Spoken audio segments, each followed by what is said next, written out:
Hey folks, welcome back to the channel. John here from Wild Boar Cycling, and Brian. hey, so what's on our mind here today? Yeah, well, we've been talking about doing something like this for a while now, which is we're talking about mental health and cycling, and we were talking about this for like a year now, and then you sent me a Kaiser article that popped up for you, Yeah. about athletes and mental health. And this has been on the news a lot, especially since the Tour de France has just been over, and the Vuelta, and especially at the Olympics, we heard a lot about this. Cool. All right. Well, we're going today to give you 6 tips about how maybe you can prioritize mental health from an athletic standpoint. Enjoy.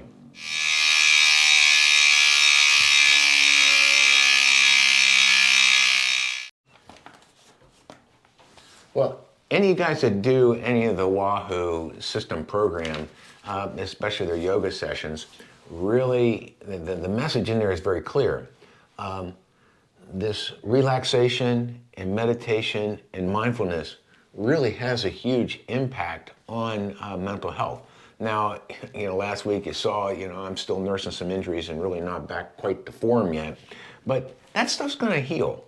But many times athletes get into this mental tape that goes on in their head and can't get their best performance out. So that's why these 6 tips, I think, Brian, are really quite important. Which one of those tips jumped out at you as being, really critical? Yeah, well, I didn't do the assignment because within this article, and it really goes through pretty detail about stuff that I am not an expert in. I'm not, my psychiatrist or whatever. And I found that a number of these were kind of just general mental health wellness in the sports context. For example, what's one of the things that really stuck out with Well, you? I look at them. Maybe 3. Give me 3. Give you 3 of them? Yeah. Well, and you've heard me wax on and on and on about different things. But I think the first one they talk about is the support system. How do you hang out with your teammates? How do you hang out with your club mates when you're out cycling? They can be a sort of support. So that's one thing. And make sure you draw healthy boundaries. Like, gosh, you open up your Strava app, Starvis app, and say, oh my gosh, I didn't do enough miles this week. Look who did more miles than me. So maybe the second tip would be limiting that social media and setting up those, appropriate boundaries. I guess my favorite one is self-care. And I think that's the biggest tip. How do you do that? Do you journal? Do you spend time doing other sports? Do you meditate? And that's kind of my go-to is, I do the yoga thing. And am I good at it? Nope. But it certainly helps me with that. And I think the last piece about that self-care is make sure you're grateful for every minute that you have. Yeah. So those are my 3 big takeaways. What are the other 3 that you think are important? Well, yeah. So for me, this was 3 things that I personally experienced that was missed in this article. And the first one, I have literally 0 science to back it up. This is 100% anecdotal based on me. Don't listen to headphones when you ride. I used to do it all the time. I was always listening to podcasts. One day my headphone battery died. And I did my whole ride without listening to it. And I felt 1,000 times better. And I have not listened to a podcast on a ride since. And there's something about having that space to kind of like mentally work out without being distracted. Well, can I paraphrase that for you, Brian? Yeah. I think that's one of the tips that Kaiser's recommending right here. Positive self-talk. If you've got something going on in your head, but now when you take that out, you can actually say, oh gosh, I'm surrounded by nature. I'm in this beautiful environment, and I'm focused on what I'm doing, which is really kind of fun. Yeah, it's 100%. No, that's good. Ditch the headphones. Ditch the headphones. The other one, and somebody brought this up when we did the Zone 2 video in the comments. And I have anecdotally experienced this, and apparently there's some science to back it up, but Zone 2 doesn't really give you a lot of mental health benefits, apparently.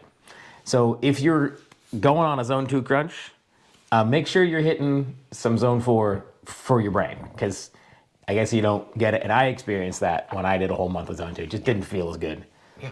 You work hard. I think it fits back in with one of the goals, one of the recommendations here too, is small achievable goals. And that's what Zone 2 is all about. Small achievable goals. And how that fits in perfectly with what you said, if you're doing Zone 2 training, make sure you spice it up just a little bit. Yeah. There you go. The last thing, and this is very much like personal experience, and you were touching at this too, don't let the cycling be the source of stress. True. Right? If you're riding your bike 60 hours a week and your significant other is like, you never spending time with it, come on, set some priorities.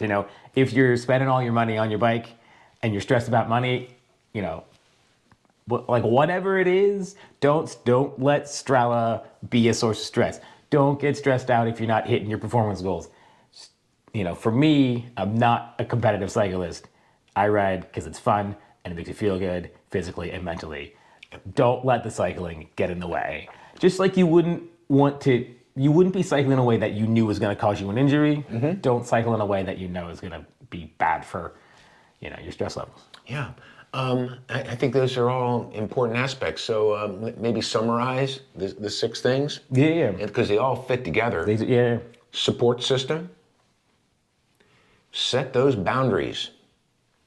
Make sure you do self-care. I think that's an important piece of what you just mentioned there. 4, set appropriate goals. And gosh, you guys have heard me wax on and on about setting goals. Here's a link to what we talked about on goals before. Positive self-talk. I'm out here for having fun. Get those bad thoughts out of your way, and it's going to help if you don't have your buds in. And the last thing, Brian, get help when this isn't working and you find yourself in a place where you've kind of lost enjoyment for everything you're doing. Yeah. So good advice, timely advice, given all of the information and all the stuff we've had in here. We'll put a link for this. Yeah, I think I can put a link for the Kaiser recommendations here down in the notes section. How about that? Yeah. Cool. All right. Well, folks, in the meantime, hey, go out and ride, have fun. And keep your rubber side Down. There you go. Bye, y'all. See you next time.